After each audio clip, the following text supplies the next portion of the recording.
before we begin, let me just rip off the band-aid now. We won't be finishing the timeline today. I know. Damn! I wanted to, but covering FNAF VR, AR, and... Hey, honestly, hey, you know what? He said he would. He said he would. And as a result, I'm clickbaiting that in the title. That's his fault. Blame him. Go to his video, blame him, come back, watch this one, loop it around twice, and then you're good with your day. Game theory, FNAF, Burn Them All, Ultimate Timeline. Now, I'm pretty sure Map had said that there was going to be 3 parts to this, so this is going to be the last part. If you haven't seen the previous 2, go and watch them yourself. I would have done that here, but I already watched them. Otherwise, I would have made a, a reaction video to this. Anyways, let's get into it.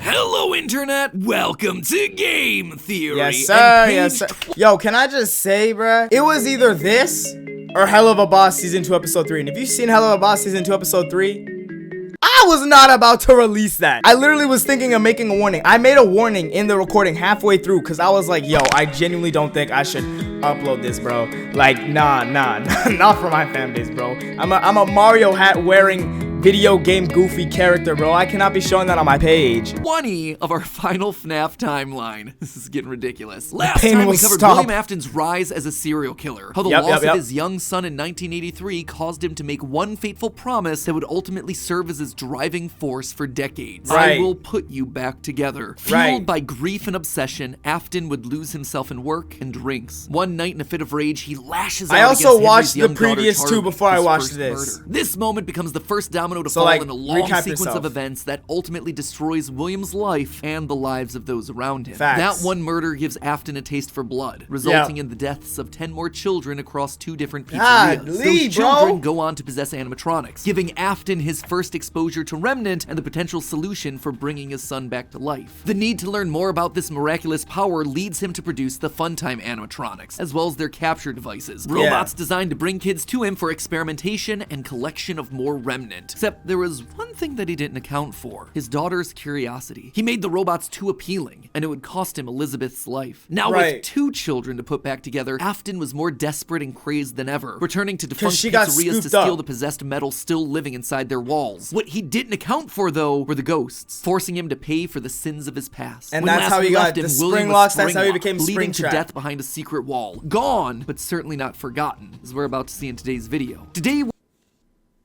no way, bro. This is this is why I download the episodes before I watch them, because of this bullcrap. All right, well, I'm gonna just wait until it gets downloaded then, to be honest. What? Is this nigga serious?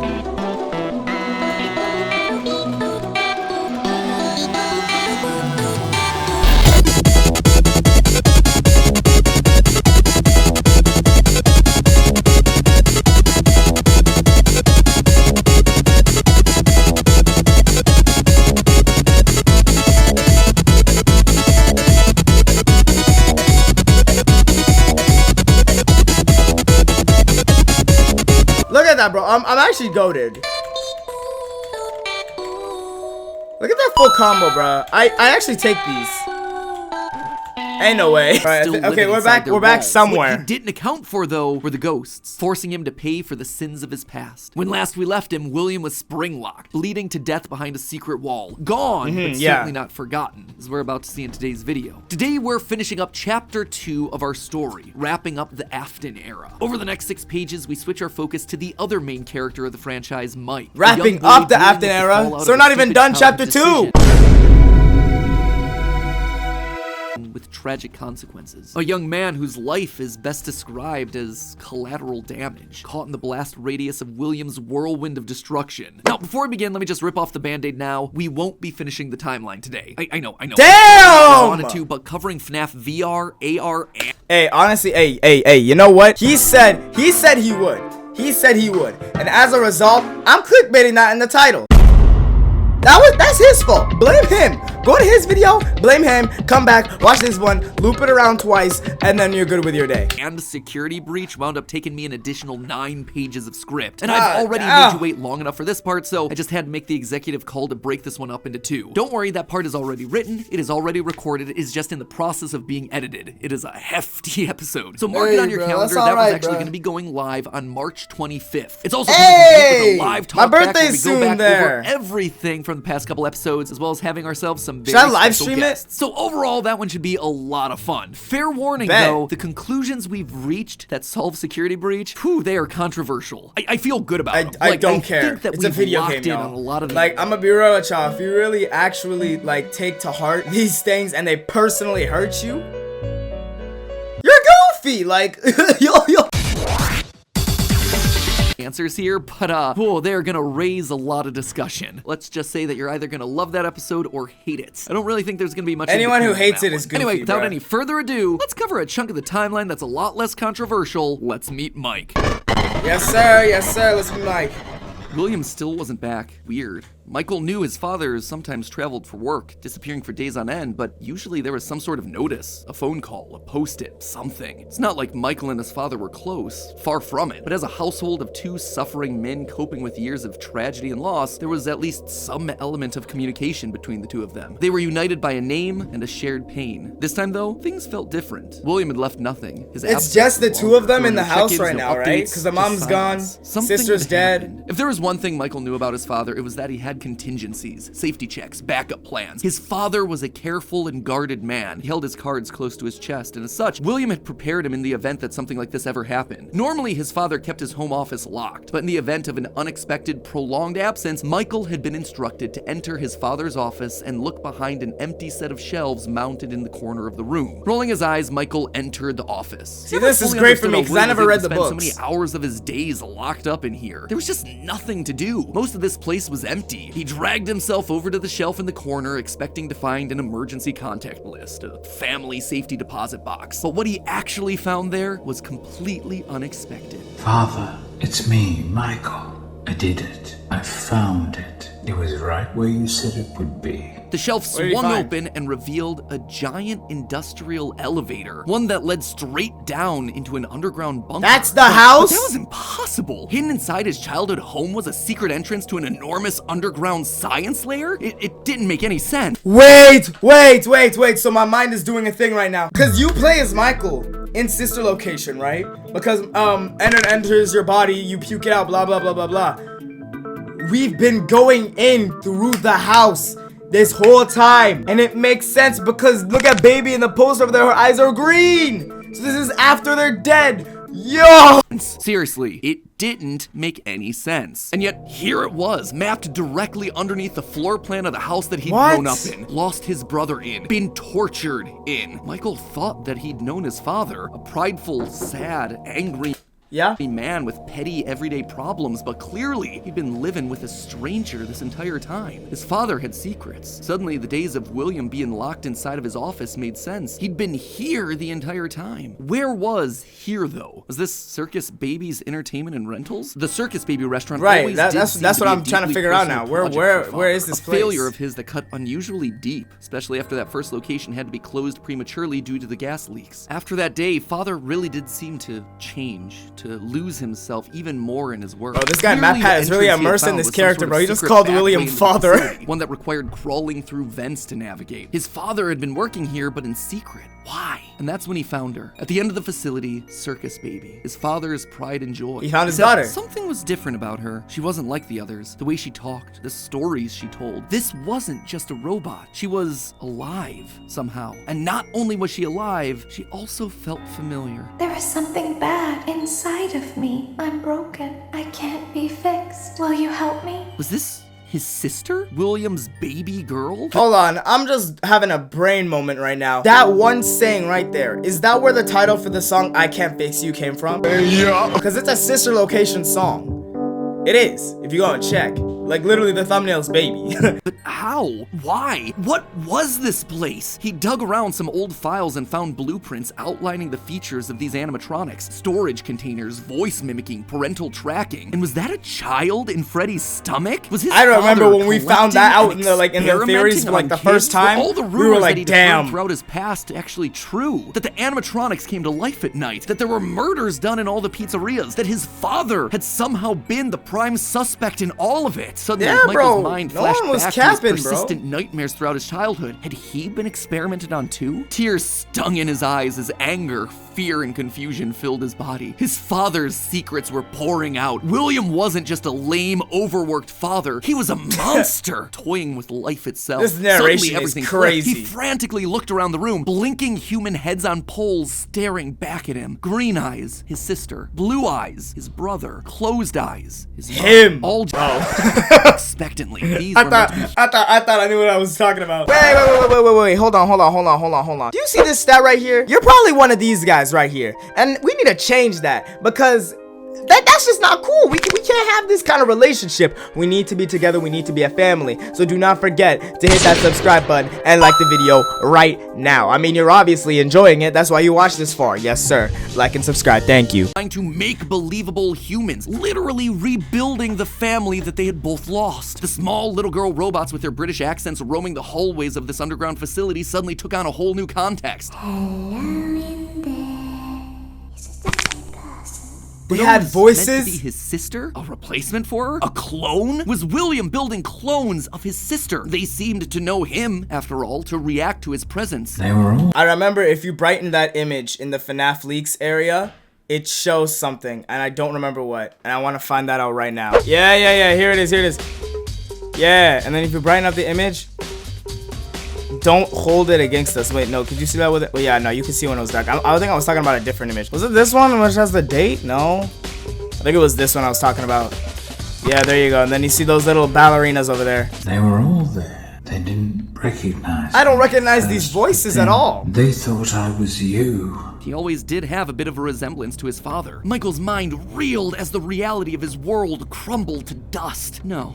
This FNAF movie's about to be crazy. If this really was his sister, heck, if any of these things were human, souls, whatever remnant of the humans that they once were, they needed to be rescued. They always put us back inside. There's nowhere for us to hide here. Led by the voice of Circus Baby, he marched through the now empty halls of the Funtime Auditorium. He would lead them. He would protect them. And finally, he would be able to forgive himself for the killing of his brother so many years.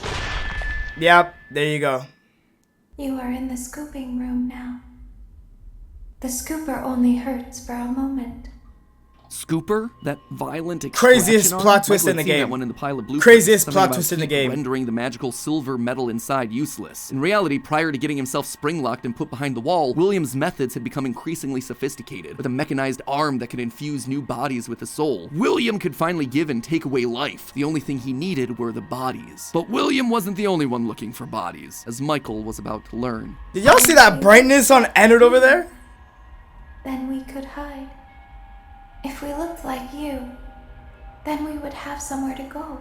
Michael was going to be the hero to help these animatronics, all right. He was going to help the haunted tubes and wires of these animatronics escape, just not in the way that he anticipated. But who is Ennard? That's my question. Another game of pretend. The scooper plowed forward, digging its extraction arm into his body. As he heard his bones ripping through his flesh, Michael blacked out. But something is wrong with me. I should be dead, but I'm not. For the next several months, Michael's life was not his own. He was forced to comply with the tangle of wires and spirits that lived inside of him. For months? Felt like an overfilled balloon begging to burst as day by day, week by week, his flesh began to sag. And I thought this was all over the process of one day. Rotting corpse, alive, but wishing he wasn't. He was a puppet, a walking shell. And while he did his best to conceal his fate, there was only so much a man filled with robot spaghetti could do. The entity in his innards would eventually leave, but by that point, the damage had been done. His decaying flesh stank, turning him into a literal purple guy. But still, even with no bones, even with rotting purple flesh and begging to die, Michael continued to live. That silvery metal remnant injected by the scooper meant that he couldn't die. His anger also refused to die. What he had seen down there in his sister's location had rocked him to his core. His father had killed and captured dozens. His experiments had killed his sister and then tortured him throughout all his childhood. I love how he's not blaming the sister at all for lying to him and scooping him up and, you know, making him immortal against his own will, being a puppet for her for apparently months. I thought this was all just over the span of a day. Yeah, nah, I forgive you for all that. My dad, though, he killed like 10 kids that I don't even know, that don't affect me at all, that were used for his own random vendettas. Yeah, I'm against killing, obviously, but how are you not gonna be mad at your sister too? She did it to you. William did it to other people. So like, how are you not mad at least both?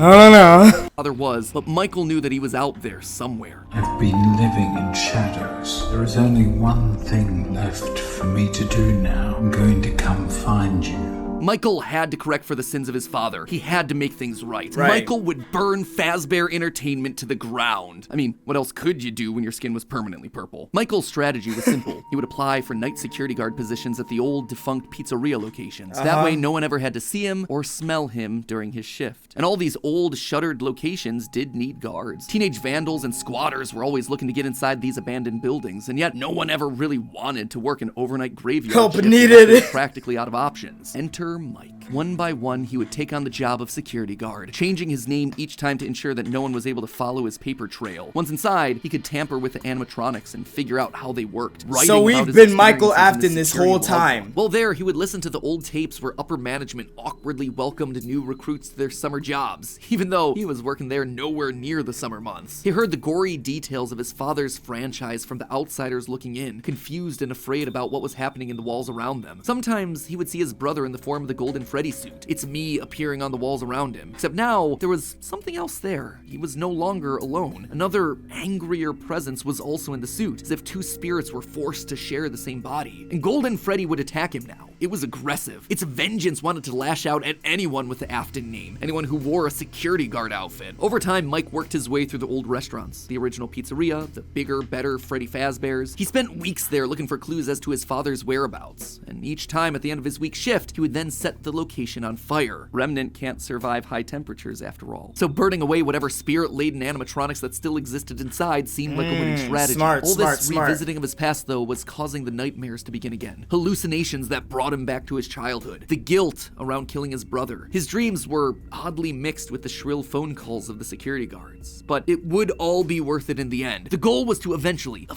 stumble across the one location, the one job that would finally reunite him with his father. Little did Mike know that that day would come sooner than he expected. 2023, an advertisement came across Mike's TV. Fazbear Fright. That's our year, guys! Inspired by the awful crimes that occurred around Freddy Fazbear's Pizza so many years ago. It made Mike sick. People looking to make a quick buck off the tragedy of others, off his own family. This wasn't a joke or entertainment. Regardless, he had to be a part of it. If this team was combing through his family's history, they might stumble across something that could be useful. And if his father was truly still alive as he suspected, there would be no way that he wouldn't show up here. Maybe finally this could be the final chapter in his family's marathon of tragedy. Mike applied for the job and was immediately handed the keys. Years of doing this had taught him that security guards rarely receive thorough security checks. They also liked how creepy Mike looked. They thought it was a costume, on theme for the job. What little they knew. Hey, did they? Came back for another night. I promise it'll be a lot more interesting this time. For weeks, there was nothing. But just as Mike considered giving up, he received the call that he'd been waiting for years. You're not gonna believe this. We found one. A real one. Could this finally be him? Sure enough, there he was. William inside his iconic golden Bonnie Springlock suit. How is he still able to move after 30 years, though? There they were, a small family. Like, it's a video game, I get it, but still, damn. It's been a long time, Dad. Mike had always struggled with the phantoms of his past haunting him, but now all the animatronics he'd encountered over the past months, hopping from pizzeria to pizzeria, suddenly sprang to life. That's why they come out of nowhere, haunting him as he tried to keep track of his father on the cameras. It would seem that William's I love how this is all being tied together. On high alert. Ultimately, they were harmless, more annoying than anything else, but there was one that felt different from the I others. swear this is the map where you play glitched attraction, the second If he looked room. at the cameras at just the right moment, he could see it floating there through the halls. He could even see its reflection in the water pooled on the ground. Oh, really? I didn't seemed remember like that. He wasn't the only one there on a mission. While he was dealing with Springtrap, Michael assumed that this one was likely dealing with the spirits of this place, finally setting them to rest. Hopefully this means a happier day for all of us, Mike thought to himself. And in that moment, he felt the air around him release, like pressure being let out of a bottle. The building sighed, as if 5 spirits had finally been allowed to move on. He had the sense that his brother was a part of them. He rigged the wiring inside the building to misfire, and the dry, desiccated walls erupted in flames. It is finished. Except it was not. Somehow, yeah, through okay. sheer force of will, Afton remained. He had survived, and Mike would need to find a new way of finishing off his father. Luckily, the solution would present itself later that year. Not from Mike, but from another victim that had been left in his father's wake. Henry. We're talking about becoming a Fazbear Entertainment franchisee. Restaurant ownership and management. Something almost anyone can do with a limited degree of success. You are now the face of the newly rebranded Freddy Fazbear's Pizza. Fazbear Entertainment as a brand had been closed for years. William had been stuck in a suit and a wall. The only person who legally could bring the franchise back was Henry, but he'd largely pulled out of the franchise around the time of his father's disappearance. Facts. Something was up. Surely this had to be some kind of a trick, right? Mike, doing what he did best, applied for a franchise and immediately got the job. There was just one thing out of the ordinary. Paragraph 4. If you are playing this tape, that means that not only have you been checking outside at the end of every shift, as you were instructed to do, but also that you have found something that meets the criteria of your special obligations under paragraph 4. No employment contract he'd ever signed required him to keep special lookout for independently moving animatronics outside the restaurant. Now he knew something was up here. Henry was luring them all back. Rather than trying to go to them, like Mike had done for years, Henry was doing the opposite. He was putting them all under the same roof. He was finishing them off for good. Mike knew this wasn't meant to be a restaurant. It was meant to be a prison, a containment vessel, a locked box meant to trap them all in so they could finally end the madness. It took a few nights, but eventually everyone was there. His father, the puppet, the robot Spaghetti that had once violated his body, and his sister, now hopelessly devoted to serve the man that had once gotten her killed. It was time. He had been instructed to seal the doors and leave, but while he locked everything down, he didn't move on. If this was truly meant to be the end, if the remnant needed to be washed away, he needed to be a part of that. This is where your story ends. And to you, my brave volunteer, who somehow found this job listing not intended for you. Although there was a way out planned for you, I have a feeling that's not what you want. I have a feeling that you are right where you want to be. And to you monsters trapped in the corridors, be still. One of the best monologues they don't belong in to FNAF. For most of you, I believe there is peace, and perhaps more, waiting for you after the smoke clears. Although for one of you, the darkest pit of hell has opened to swallow you whole. So don't keep the devil waiting. And with that, it was over. Jeez. Afton legacy died with all of them trapped inside of a literal box. As the flames danced around the office, Mike, for the first time in decades, was happy. But William wasn't gone yet. Although the darkest pit of hell was waiting for him, something or someone wouldn't allow him to move on. Instead, he found himself locked in moments from his past. The pizzeria, Custom Night, UCN, the game that no one knows I played on this channel.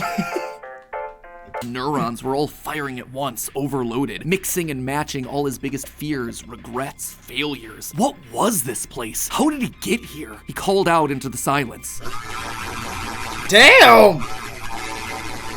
Then they started coming. Without warning, animatronics, both new and old, began to jump out at him, bite him, rip him limb from limb. The pain was immeasurable. Make it stop. Make it stop. William, for the first time, longed for death, an end to this torture. Just as it felt like he couldn't take it anymore, everything was quiet again. It was as if the world had been reset. There was a brief moment of quiet, and then the onslaught began again. Dozens of faces from his past all focused on him. A waking nightmare. Every time we just replay the game. Pain, bro, I put William through so much trauma. Hell, but why? Why couldn't he just die? And then he saw them, a group of characters he never thought he'd see again. Those janky, stolen characters that had started everything. The mediocre melodies. It had all started to go wrong once they showed up. Once Henry had made them. But mixed in with their obnoxious southern drawls, William heard something else. It was barely a whisper, but he could just make out the words. He tried to release you. He tried to release us. I could never hear that whisper. I could never hear it. Either that or I never died from ortholelefin. Keep you here. No matter how many times they burn us. They burn us.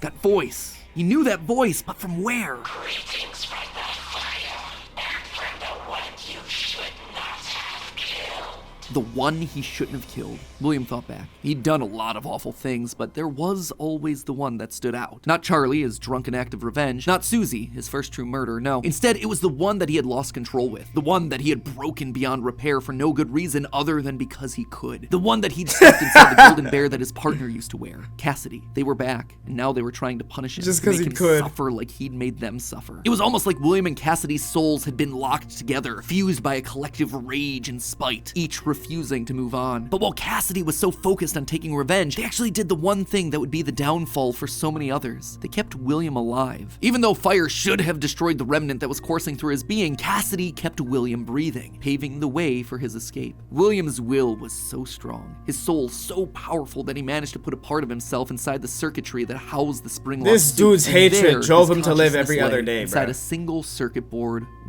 waiting for someone to find him and set him free. Ain't no way. That no one would suspect. Okay, so a bit of a shorter chunk, but an important one as we shift perspective. So we're done. Okay, all right, yeah. Let's double back now. Let's so much to explain. Let's double back now. Rush through things by trying to cram it all in here. Don't worry, I know you've all been patient. The final video is. But today we've covered FNAF 6 and UCN. It is getting ready to go. Trust me, I want this thing to be over and done with as much as you. I am not just stretching it out for the views. But before we wrap up for the day, I did want to talk about the big Orville elephant in the room, Mike's quest for revenge. You might have noticed that I was vague about the dates, and there's a good reason for that. I don't know him. There is no way for me to make them fit in. Here's what I do know. We know with a high amount of certainty that Michael Afton is the character that we play as up until Ultimate Custom Night. Mike Schmidt and Fritz Smith, the security guards for FNAF 1 and FNAF 2 respectively, get fired for, quote, tampering with the animatronics and odor. So weird connection between the two of them, right? But now look at the phantom animatronics that are haunting us in FNAF 3. They use models from both FNAF 1 and FNAF 2, meaning whoever is sitting in that security guard chair, Fazbear Frights, they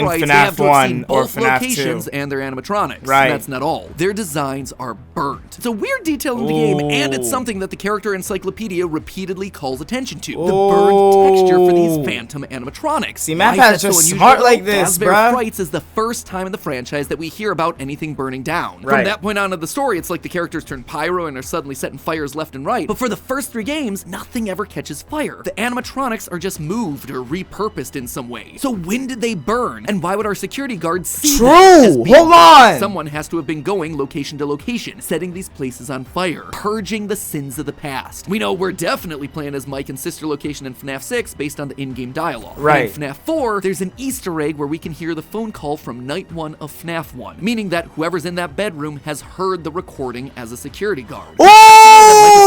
Animatronics based on his drawings in the security logbook. So overall, there is solid evidence that connects all of FNAFs 1 through 6. You'll also notice how the character encyclopedia doesn't have a page for Mike Afton. This thing has a page for Chocolate Bunny Bonnie, but not Michael. Some tells me they don't want us to confirm how many games he's been in, because that would confirm too much of the theory. In short, this gives us an incredibly compelling and complete narrative. Mike as our protagonist, and William, his father, as our antagonist. Mike accidentally kills his brother in Fredbear's mouth, which begins our story and sets William down his pathway of destruction. Mike is then haunted by the guilt of his past and is looking to make things right across the rest of the games. In Sister Location, he learns what his father's been up to and realizes what he has to do to correct it. After failing to finish the job in FNAF 3, he ultimately helps Henry end it all in FNAF 6. It is great. It is a clean narrative. There is just one problem: timing. Mike's quest can't really start until he's been down to Sister Location, seen Baby, and gotten himself scooped. That's when he finds out about Afton's secret life. It's also when he's gonna start to smell, because, you know, he's a walking, talking, rotting corpse. And we know that he's not going down into the bunker until the Funtime animatronics have been made, Freddy's has been closed, and Afton is out of the picture. That all should be happening post-1993, after William is sealed behind a wall. But that then presents us with a few problems. Afton has already dismantled the original animatronics as we see in the FNAF 3 minigames. How are those things getting burned if they're already deconstructed? But more importantly, we see FNAF 2 paychecks with the date 1987. That is way earlier than I think it can be. To be fair, Fritz Smith's pink slip on night 7 doesn't have a date, but it's a bit weird to say that the first few nights are in 1987 and then employee number 3 is hired on years after the restaurant closes. Anyway, just wanted to call that out because I don't have a solid answer for it, and I'd love to see your comments down below. And with that, my friend, I don't got an answer for it either. Close. We'll see you on March 25th for the grand finale as we cover the final 3 games in the franchise and the controversial answers we think solves what those games are to tell us. Yo, that